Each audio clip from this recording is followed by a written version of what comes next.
Expo 40-50% și comenzile mai mari. Deci adică dual cred că sunt mari. cât să fie? Minus 50.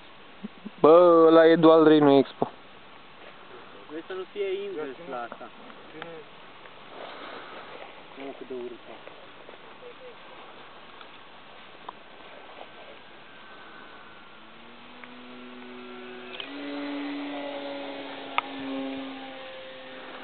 De ce nu le dăm ăsta să le dau? De nu pot să pun altă de ce să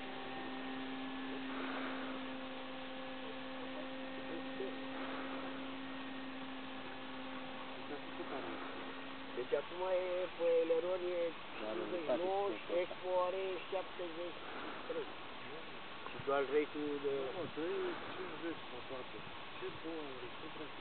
Nu e Expo. Dă-i Expo 50 pe toate. Nu vorbești, mă, că dual rate nu dau nimic, că nu... Zboară la viteze supersonică să vii după aia să-i dai dual rate cu asta mai mare. Zboară-l, bă, de dracu pe telefon, să nu cade. Normal. Sunt în blană cu motorul, să știi. Bă, ești deloc? Păi zboară mai ușurel și zboară mai sus, dă-l cu alt telefon. Da, nu e problemă de telefon, nu e nimic. Păi lasă-l așa, că n-am nevoie de el. Păi nu, dacă să urce, Păi nu se lăsă. o să vin un pic mai jos acum. Nu, vrei să ducă el până mai jos, mai sus. Eu nu știu să-l reglez cu captația asta. Ce zici?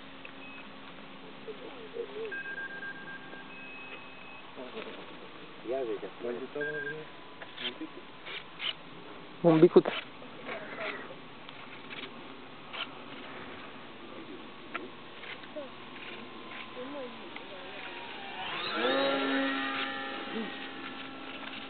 E maxim, e blan.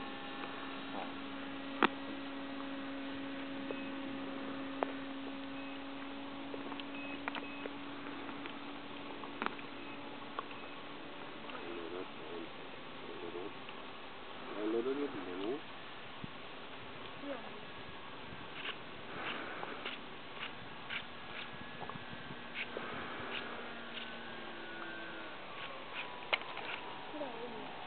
O duce și în sus și în jos acum? Da. Exact? Da. Așa. Așa. Și Expo cât ai acum? Să-l alții chestii. 50.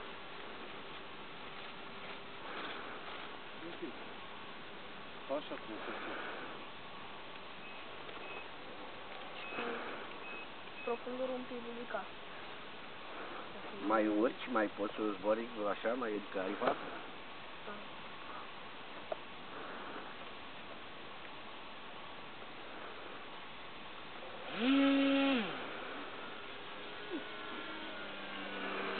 Păi să nu urca. Nu se schimbăm bateria? Da, spune, bă, da, spune. Ce să fac? Nu am zis asta la mine.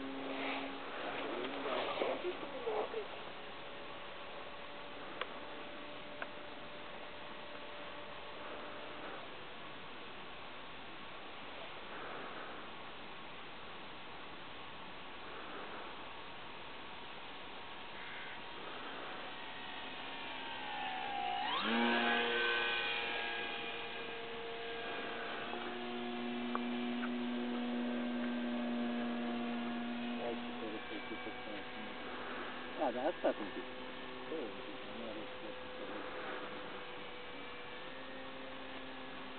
Păi eu simțeam eu ăla de colare. Am simțit de prima dată că nu e ce poate motor. S-o fi prăpădit și bateriile, nu zic. Mai duc el. Dar decolează pur și simplu și de mână decolează. L-am dat eu de mână, l-am ținut așa și l-am dat drumul așa. Da? E cum drept? Deci îl ții și trage 2 kg și el are 1 kg 200.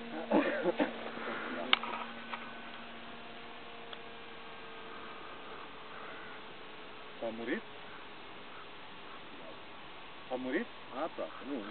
Dar am mai tras un pic de profundor ca să Păi pot... mare zamă baterilor? Da.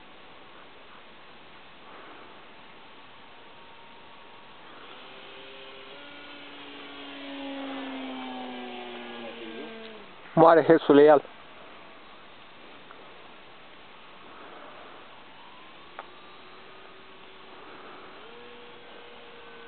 De la capăt de pistă.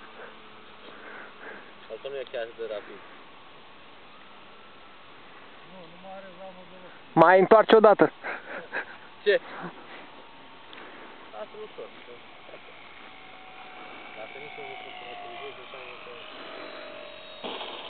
E cuvânt de coadă și de aia. Știi că nu mai are zamă deloc. Deloc.